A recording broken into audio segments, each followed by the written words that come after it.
खबर शामिल कंदासीं सकर मां त सकर में रुस्तम जी रवासण औरत आबदा मिराणी प्रेस क्लब पहुची साहफ़िन आॾोताईं ते ॿुधायो त खेनि रुस्तम शहर जो बाज़र वडेरो गफ़ार खान महर ऐं साथियुनि अगवा करे 3 ॾींहं ताईं अणॼातल हंध रखी ज़बरदस्ती ज़ातियत जो निशानो बणायो आहे। हिन चयो त अॼु सकर जे बस टर्मिनल वटि छॾे फरार थी विया आहिनि। ॿुधायो त जवाबदार दोस्ती रखण लाइ तंग कंदो हो। 3 ॾींहं अॻु घर में गिड़ी मुंहिंजे मुड़ुस सलीम मिराणीअ खे तशदुद जो निशानो बणाए हथियारनि जे ज़ोर ते मूंखे अगवा कयो। अहिड़ो इतलाउ रुस्तम पुलिस खे ॾियण बावजूदि पुलिस बाथरूम सां पिट बणियल आहे। हिननि IG sucker DIG Larkana SSP Shikarpur खां घुर कई त जवाबदारनि खे गिरफ़्तार करे असां सां इंसाफ़ कयो वञे।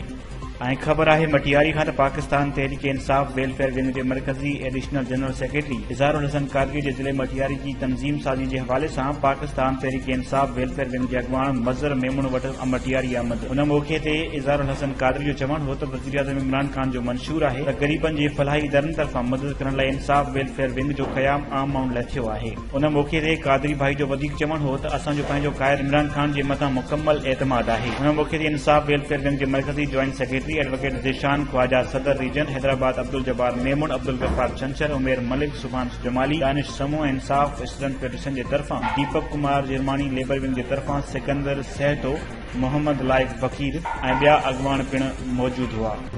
वधीक ख़बरुनि ऐं न्यूज़ अपडेट्स लाइ ॾिसंदा रहो फास्ट न्यूज़।